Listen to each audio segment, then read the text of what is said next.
agradecer a Daniel Millet su invitación tanto al libro como para participar en este acto. Agradecer, por supuesto, a Jaume Vallverdú lo mismo y a la universidad, pues el que me permitan hablar por esta parte, ¿no? Pues, hablar de la situación de los estudios budistas y hablar también de el que sería el capítulo en el cual he participado, ¿no? ¿En nombres de quién les estoy yo hablando? Pues vean, somos estos los firmantes del capítulo que se llama La situación de los estudios budistas en España, los programas docentes del libro.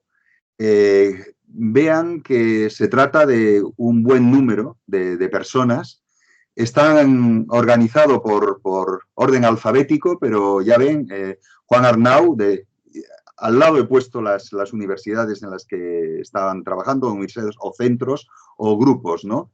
Ya ven, Juan Arnau, de la Universidad Complutense, Montse Castellà, que la he visto que está entre nosotros, aquí les he puesto del grupo Trafil, de traductores de temas budistas, ella en particular, desde hace tanto tiempo, y de Sagyadita, que es un centro, bueno, desde mi punto de vista, puntero y muy, muy importante, ¿no? Luego me tienen ustedes a mí. Está también Ricardo Guerrero, de la Asociación Hispana de Budismo, que tienen además un trabajo que es pues ya bastante notable de traducción de textos budistas, y particularmente lo último que están a punto de sacar es el texto común budista, que será muy, muy interesante esa traducción.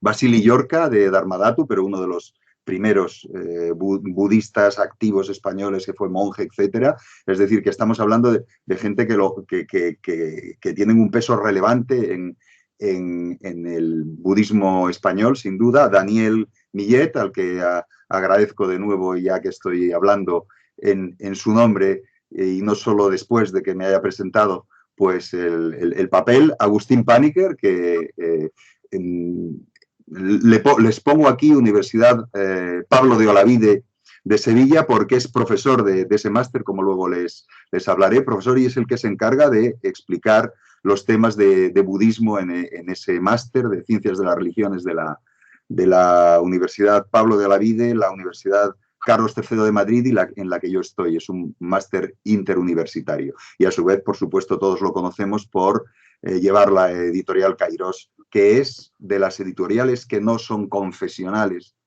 budistas en España, la editorial que tiene un espectro mayor de publicaciones sobre budismo, Kairos, ¿no? Luego está Aleix Ruiz Falqués, de la universidad, está en una de las universidades de Myanmar. Por supuesto, nuestro otro coanfitrión hace un momento, que es Jaume Vallverdú, de la universidad en la que estoy ahora mismo hablando con ustedes, y Abraham Vélez, de la Universidad de Kentucky en Estados Unidos. Por tanto, bueno, pues un elenco de firmantes que somos los que hemos producido ese capítulo y la información que hay en ese capítulo. A mí me han enrolado para que les hable, porque quizás soy el que tengo el conocimiento más histórico de todas estas cosas, más enraizado en la formación mía. Yo soy historiador de las religiones, aunque también tengo la licenciatura en antropología, pero mi dedicación es como historiador de las religiones, y con un interés muy particular por el budismo en España y la investigación sobre el budismo en España dentro del contexto del estudio de las minorías religiosas en nuestro país, en España, ¿no? Entonces, eso me ha llevado a pensar un poco cómo ha sido la historia del budismo del budismo en España, y detrás de eso cómo ha sido podríamos decir en cierto modo, un poco desgraciada historia de los estudios budistas en España. Tiene que ver una cosa directamente con la otra, ¿no? Los estudios budistas en otros países se han construido desde el alimentar un imperio colonial que en Asia, o un deseo de imperio colonial en Asia, además de un deseo de estar en el centro de la geoestrategia primero colonial y luego en general del mundo europeo y occidental, si quieren, entre comillas, ¿no? Entonces, se necesita ese interés para construir una opción de enseñanza de estudios budistas especializada y activa. ¿Qué es lo que ha ocurrido en el caso español? Pues sin duda había un interés hacia Asia en la época imperial y hacia las creencias budistas también, a pesar de que el Imperio Español, ya sabemos todos que tenía una pulsión hacia lo que podríamos llamar la singularidad, ¿no? La singularidad católica. Pero había una apertura. Tenemos pues lo que conocemos de pues, jesuitas, de Francisco Javier, en mayor medida de Cosme de Torres con Japón, y una, podríamos decir, más que apertura, una fascinación, así lo planteaba Lisón, también una fascinación hacia lo japonés y el budismo. Y en China, con China había mucho más contactos, pues les cito solamente pues 3 casos, ¿no? Que es Juan González de Mendoza, agustino, jesuita Diego de Pantoja y el dominico Domingo Fernández Navarrete, entre otros. Entonces, dense cuenta lo que hay. Hay una aproximación al budismo, pero hay una aproximación misionera. Lo que les interesaba era aprender algo del budismo para enfrentar mejor al budismo desde esa acción misionera, desde eso que podríamos llamar un aprendizaje construido hacia la misionología, que esa es la base que había detrás, ¿no? ¿Qué es lo que ocurre? Pues que con las independencias americanas, el final de la ruta de comercio con China, el galeón de Manila, etcétera, otras potencias coloniales toman la iniciativa.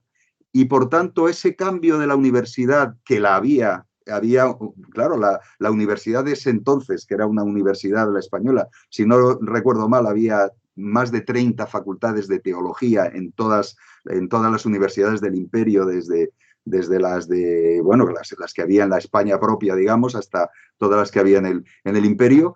En alguna medida había un interés hacia las otras religiones, por supuesto, en muchos casos con la idea de la extirpación de idolatrías y demás, pero había ese interés. Pero claro, con las independencias americanas que determinan una crisis brutal del sistema universitario en lo que iba quedando de imperio español, y bueno, pues se va diluyendo esto. Cuando se construye en nuestros vecinos del norte, ¿no? Cuando se construye ese interés por los estudios budistas, que en última instancia es el interés por los estudios asiáticos, podríamos decir, ¿no? Pues el siglo XIX es el momento, ¿no? Claro, el siglo XIX es un siglo de crisis enorme en el caso de la intelectualidad española y de las universidades españolas. Y además, a partir de cierto momento, un fuerte choque en relación con la inclusión de las enseñanzas que podían ser susceptibles de tener problemas con la Iglesia Católica, las enseñanzas en el ámbito de las universidades públicas, ¿no? Hay una ruptura que se va fraguando y se construye plenamente en 1868, cuando quedan fuera todas las enseñanzas de teología, quedan fuera de las universidades públicas. A diferencia de lo que ocurrió en la Europa nórdica, en que esas enseñanzas terminaron derivando hacia más que una sola religión, hacia religiones. En el caso español se rompe, y es decir, que la enseñanza de lo que podríamos denominar religión queda en las universidades cuando las construyen, en los seminarios primero y luego cuando se van formando las universidades asociadas a la Iglesia Católica. Y en el caso de las universidades públicas, se aparta los estudios de la religión. Entonces, ¿qué ocurre además, ¿no? Pues que esa apertura hacia los estudios orientales, hacia lo que sería también, pudiera haber sido también los estudios budistas, pues no cuaja. Muy a pesar del interés, porque había un interés, ¿no? Muy a pesar de que empezamos, en el caso español, en la Universidad Española empezó a producir tesis doctorales, como es esta que les enseño aquí, la de Francisco García Ayuso, el nirvana budista en sus relaciones con otros sistemas filosóficos, 1885. Es decir, que se estaba produciendo tesis doctorales sobre budismo, o una tesis, que esta es la pionera, a la vez que se hacía eso mismo en otros países de nuestra esfera. Entre otras cosas porque García Ayuso había estudiado en Alemania y había estudiado en Francia y había seguido a algunos de los grandes de los estudios budistas en ese momento. Él era un sánscritista de primer orden, bueno, y era otra cosa también. Así como ahora lo que podríamos denominar intelectuales superdotados, y este era superdotado en la lingüística, en la inteligencia lingüística, ¿no? Pues lo mismo que ahora derivan hacia las ciencias duras, digamos, en ese entonces derivaban hacia los conocimientos de lenguas y a los conocimientos que podríamos denominar de humanidades, ¿no? Entonces, bueno, pues García Ayuso, primera tesis doctoral, fíjense cómo lo nombra, nirvana budista, es decir, con la denominación, digamos, que hubiera debido de ser el estándar en español, quizá, pero no se hace así.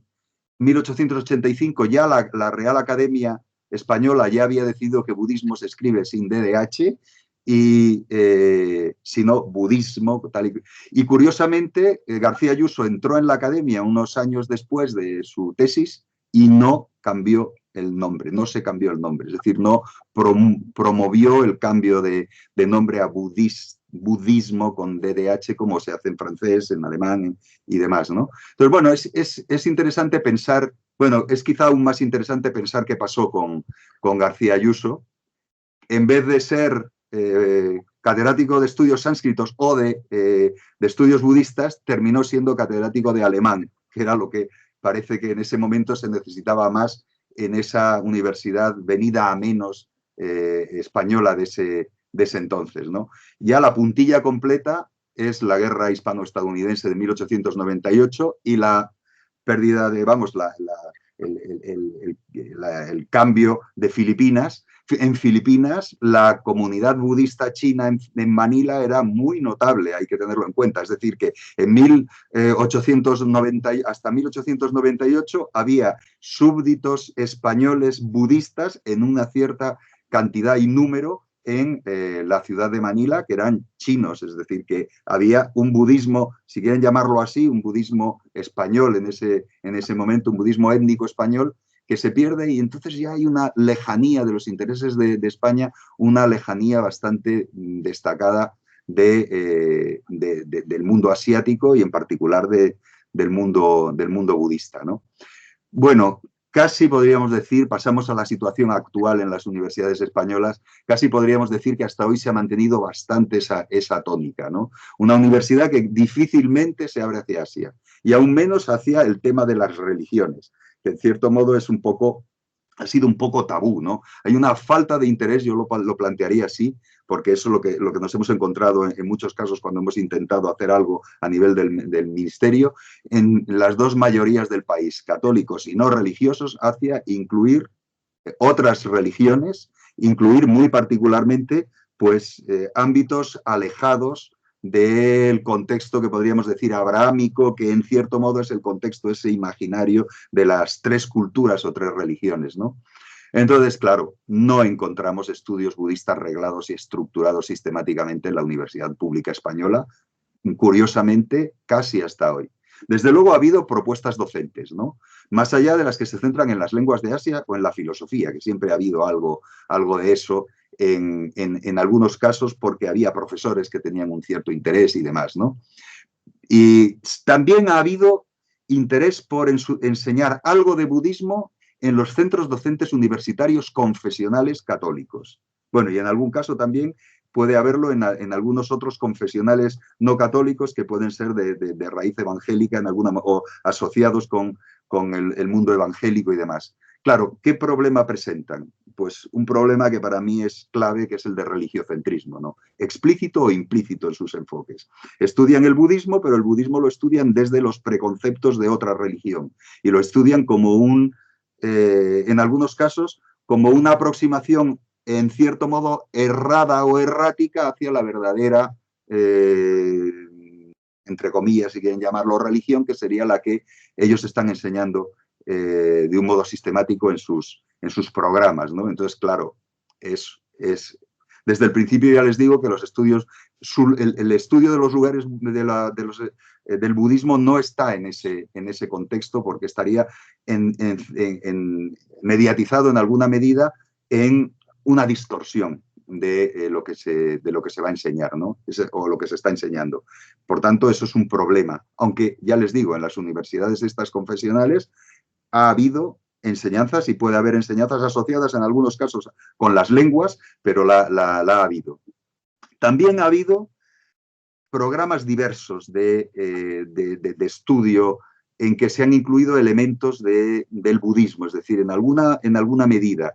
En bastantes universidades lo ha habido, cursos, en algún caso se acercan a lo que podríamos llamar másteres, pero no son másteres oficiales, es lo que les decía antes. No han sido estudios reglados, estructurados y con validez en lo que ahora denominamos el espacio europeo de enseñanza superior, es decir, que eran títulos propios o partes de títulos propios en historia de las religiones, o títulos propios en estudios orientales, o lo que fueran, estudios de Asia Oriental, etcétera, y que se incluían algunas aportaciones dentro del budismo, de lo que podríamos denominar estudios budistas, ¿no? ¿Qué hay ahora mismo? En lo que les digo, estudios reglados. No hay estudios reglados sobre budismo, pero sí hay estudios reglados sobre religiones, ¿no? Y ahí, ahora mismo en la Universidad Española, ¿qué es lo que tenemos, no? Pues tenemos dos enseñanzas regladas que culminan en títulos homologados en el Espacio Europeo de Educación Superior, ¿no? Y que añaden necesariamente contenidos, aunque sean introductorios, de budismo, ¿no? Son el grado en Ciencias de las Religiones de la Universidad Complutense, que tiene, ahora lo veremos, estudio algo de una asignatura de budismo, y el máster en Ciencias de las Religiones, del cual es profesor, como a ustedes les he dicho antes, Agustín Paniker. Esos son los dos ámbitos. Pasemos muy rápidamente a ver lo que hay en este grado de Ciencias de las Religiones de la Universidad Complutense. Les presento lo que aparece en la página web de este máster, en la asignatura que se denomina Introducción al Budismo. Lo que me interesa es citarles la bibliografía que ofrecen, ¿no? ¿Quiénes son los autores españoles que aparecen en esa bibliografía? Pues Juan Arnau, uno de los firmantes de este capítulo que les estoy comentando, y Agustín Paniker. Es decir, el libro de Budismo Esencial de Alianza de Juan Arnau, y el libro Las Tres Joyas, el de Agustín Paniker. Y el resto son bibliografía de otros autores que no son autores españoles, es decir, que pudiéramos hablar que serían autores capaces de poderlos incluir dentro de unos estudios budistas en España. Bueno, si se dan cuenta, esto es lo que tienen, el módulo, bueno, lo lleva Emilio García Buendía, que no es como tal estrictamente especialista en estudios budistas, pero tiene un suficiente conocimiento del asunto. Y luego quería enseñarles otra de las asignaturas que aparece en ese grado, que es Técnicas de Meditación. ¿Y quién es el profesor de Técnicas de Meditación? Pues Juan Arnau.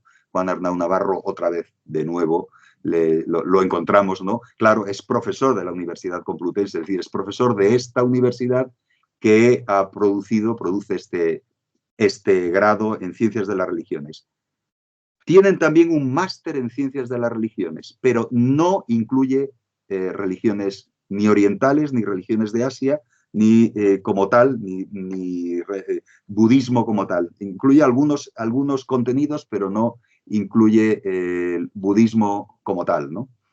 Bueno, y el siguiente ámbito docente que tenemos es el máster, que es un máster online en Ciencias de las Religiones de las tres universidades que antes le cité muy rápidamente: Pablo de Olavide en Sevilla, Carlos III de Madrid y La Laguna, con una asignatura de religiones orientales que incluye un número de sesiones sobre budismo y el autor, el profesor de esas sesiones es el que ya les he citado en más momentos, Agustín Paniker, que además su libro Las Tres Joyas, que es una aproximación al budismo interesantísima desde mi punto de vista, porque la hace de esa manera, Buda, Dharma, Sangha, así es como organiza también su docencia en el máster, Buda, Dharma, Sangha, o sea, Buda, enseñanza, comunidad, y salió el libro de sus clases, es decir, que es un libro, es un producto editorial que surge de la necesidad bueno, de enseñar este tema. ¿Qué es lo que nos permite pensar? Pues que un programa de estudios budistas de nivel de máster o del que sea, en España yo creo que el camino sería un nivel de máster, conllevaría una producción bibliográfica erudita, como sería esto, interesantísima en lengua española, que quizá la necesitemos, porque a veces sí, las introducciones las tenemos, pero los siguientes niveles que corresponderían a un máster de estudios budistas que tuviese, pues si son 60 créditos, pues tendría un cierto número, digamos que 10 o 15 asignaturas, pues produciría toda una serie de materiales que algunos de ellos serían finalmente libros y serían finalmente, pues por parte de la erudición en española, pues un elemento importante a incluir dentro de los estudios budistas a nivel global, ¿no? Bueno, no quiero incidir más, pero ha habido más iniciativas universitarias en forma de cursos y en forma de otras propuestas y también, claro, las que desde la universidad en la que estamos ahora, de la Rovira i Virgili, pues, y la Fundación Dharma Gaya, los cursos que desde 2022 se están haciendo, que para mi gusto me parecen desde fuera, desde mi mirada, desde, en fin, lo que ya saben, la ultraperiferia de Europa, en estas islas que están entre América, África y Europa, este mundo tricontinental en el que me muevo, me parece el embrión de un máster en estudios budistas. A mí me lo parece, ¿no? Que sería una propuesta muy necesaria, les vuelvo otra vez a plantear. Y la fórmula online e interuniversitaria, que si se implican universidades de distintos países, podría generar un ámbito de docencia de excelencia en este asunto de los estudios budistas, y lo planteo así. ¿Por qué? Pues porque yo soy el coordinador en mi universidad del máster en Ciencias de las Religiones y funciona muy bien y es online e interuniversitario y funciona muy bien. Es decir, que es una propuesta que les planteo, ¿no? Y que yo creo que sería una interesantísima apuesta, ¿no? Y la enseñanza en instituciones universitarias públicas o privadas, pero sin orientaciones confesionales explícitas, es, desde mi punto de vista, que yo soy el que doy metodología, ¿no? en el máster de Ciencias de las Religiones, pues desde el punto de vista de la metodología y también, claro, de la metodología educativa, pues es una propuesta con una fortaleza evidente, ¿no? Que es la apertura real a la diversidad, que no tiene una mirada confesional real a la diversidad, que es tan característica, por otra parte, del budismo, es decir, que esa apertura a la diversidad es necesaria para construir adecuadamente una mirada que no sea una mirada con algún tipo de sesgo hacia la propia diversidad del budismo y que se combina necesariamente por la opción por minimizar los componentes religiocéntricos. Es decir, que no haya una posición de base que distorsione las miradas que se hagan hacia los demás, ¿no? Bueno, eso es una primera parte que, como ven, desgraciadamente es una parte que tiene poco, pero que pudiera tener un cierto futuro, ¿no? Que es el que les planteo. Pero luego tenemos la enseñanza en los centros budistas en España. Y centros budistas, bueno, es, por lo que veíamos antes del libro de Agustín Paniker, Dharma, enseñanza, entendido dharma, claro, ya saben que se puede entender de múltiples maneras, pero una de ellas es enseñanza. Enseñanza, en fin, los centros budistas son todos centros de enseñanza. Lo que, claro, están graduados dependiendo, ¿no? Pero siempre hay una enseñanza en todo centro budista. Con lo cual, lo que habría que, primera idea en la aproximación, a la hora de pensar todo esto, es decir, la enseñanza en los centros budistas, que sería, lo podríamos llamar una enseñanza de carácter confesional, si quieren llamarlo así, pues habría que ver cuántos centros budistas hay en España para abrirnos a cuántos lugares de enseñanza budista hay en España, ¿no? Tenemos algunos instrumentos para acercarnos a ello. Uno de ellos es el Directorio de Lugares de Culto del Observatorio del Pluralismo Religioso en España, que es este que les presento aquí, y que bueno, pues vean los centros budistas por todas partes. Fíjense, Barcelona no han podido poner estos símbolos porque hay tantos, 34, que serían un conglomerado, ¿no? Parecido un poco a esto que ven ustedes por otras zonas, ¿no? del mapa, ¿no? O aquí ven los centros budistas en Canarias, en fin, les paso un poco, ¿no? ¿Qué es lo que ocurre con estos números que nos aparecen aquí? Pues que estos números, ¿cuántos son? Pues fíjense, son 182 ahora mismo en el recogidos. Pero no son la totalidad, porque no tienen en cuenta los centros que no les otorgan el permiso por la Ley de Protección de Datos para que los posicionen en un mapa y lo incluyan en su base de datos. Es decir, que hay más. Entonces aquí les propongo ya las listas que yo he ido haciendo a lo largo del tiempo, ¿no? Que dependen, por eso les doy varias miradas, dependen también en estos números, tengan en cuenta también que la profundidad de los estudios budistas que se ofrecen es diferente, ¿no? ¿Qué podríamos denominar centros de culto estable? Pues en España habría unos 176, más o menos son los que hemos encontrado en el mapa de antes del Observatorio del Pluralismo Religioso en España. Quizás son un poco más, algunos más, porque algunos que no son tan estables están ahí incluidos, ¿no? En estos, desde luego, hay enseñanza, es decir, lo que podríamos llamar estudios budistas en alguna medida y en algunos casos en una gran medida. 176, ¿no? Que fíjense más o menos cómo se ubican. Otra vez nos encontramos el caso de Barcelona con ese peso enorme, pero bueno, también ven que Madrid, también ven que otras zonas, Valencia, y también Canarias tiene un cierto peso, ¿no? Aquí les pueden ver algunas cosas más. Cuando estamos incluyendo grupos menos institucionalizados, ya estamos acercándonos a los 300 lugares. Y en estos 300 lugares, en alguna medida, se está enseñando algo. Por lo menos se están enseñando las 4 nobles verdades y el Arya Marga, el octuple sendero budista, ¿no? Y demás, ¿no? Entonces, pues más aún, más conocimiento, como que encontramos más. Y si ya nos metemos en colectivos variados, pues estamos rondando los 500, que es lo que podemos encontrar aquí. Más o menos el porcentaje, ya lo han visto, nos está rondando más de la mitad estarían en el contexto del Vajrayana, del budismo tibetano, un poco más del cuarto en el entorno del Zen y menos en el entorno de las otras opciones budistas. Entonces, bueno, pues nos da una idea, ya lo están viendo aquí, en otros casos nos está dando una idea de cómo es el budismo en España.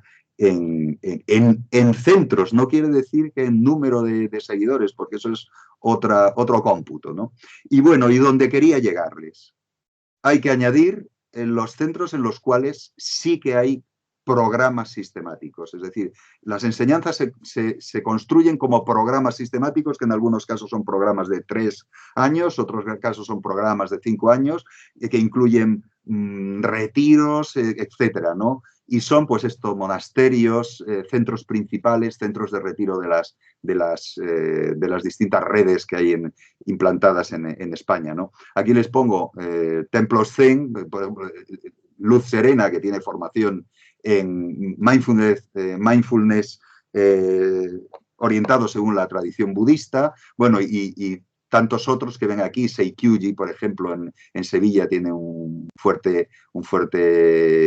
una fuerte apuesta por la enseñanza. Luego los centros de retiros o monasterios o centros de enseñanza del budismo tibetano, y aquí ven unos cuantos, algunos tienen formaciones de 5 años. Chusub-san, que por cierto se ha quemado hace unos días el centro principal del monasterio, pues tiene un programa de 10 años de formación, es decir, que estamos hablando de cosas realmente serias en los estudios budistas. Pero hay pues retiros de 3 años tanto en Samye de Chilin como en Daksankayu, en Karmagen, tienen un International Institute for Tibetan and Asian Studies, o sea que tienen un paso más en formación. Además, en cierto momento tuvo algunas relaciones con la Universidad de Málaga y estuvo a punto de pasar a ese lugar que es especial, que es pues que ya se ofrezca por las universidades, ¿no? Y aquí les pongo unos cuantos más, hay formación en casi todos ellos.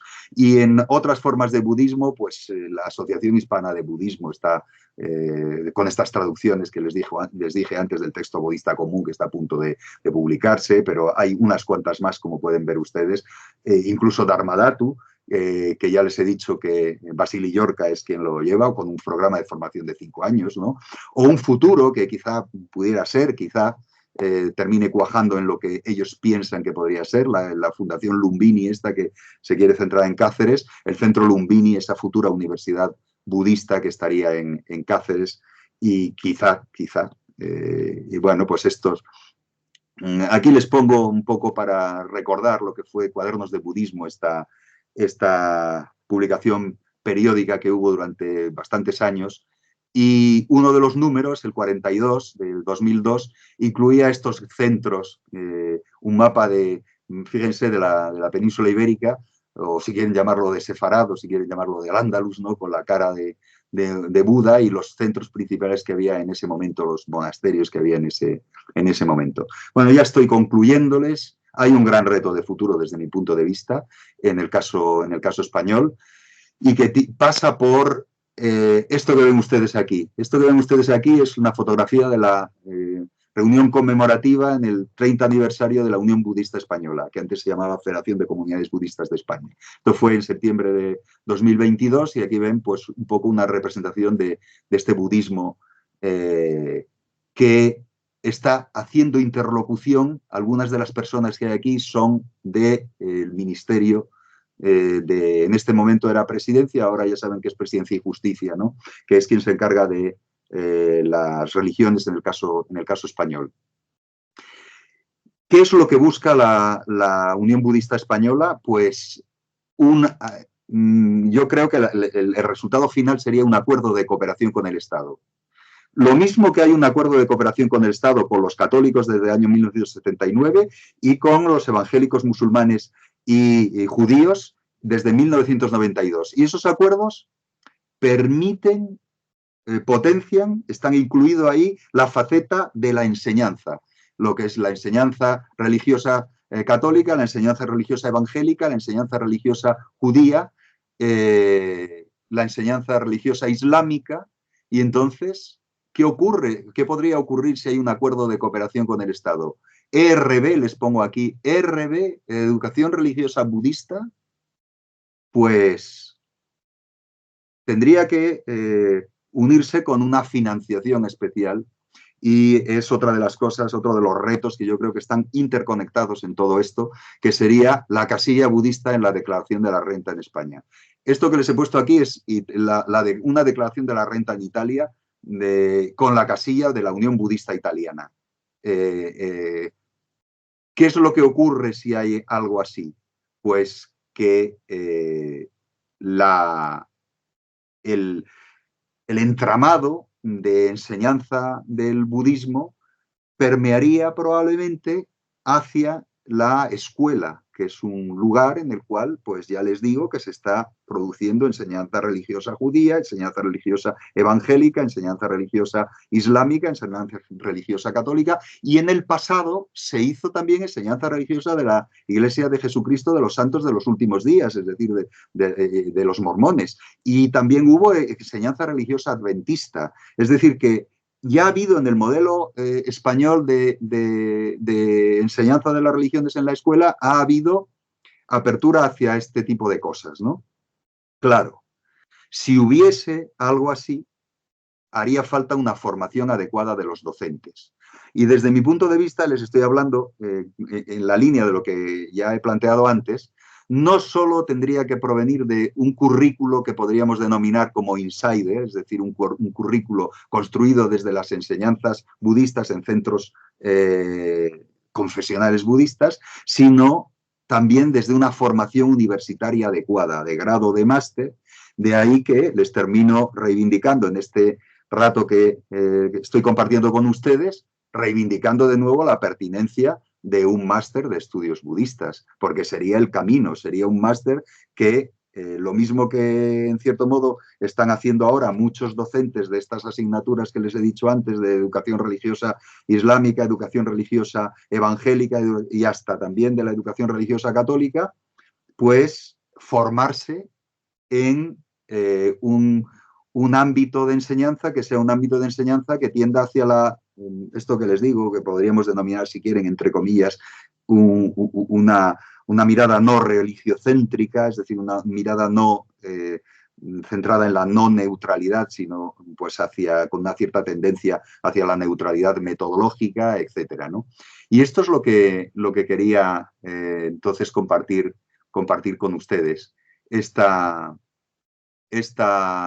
idea bueno, y de nuevo cerrar agradeciéndoles a quienes me han invitado y a quienes me han permitido estar en esta publicación su apuesta por mí. Y bueno, pues muchas gracias, ya les digo.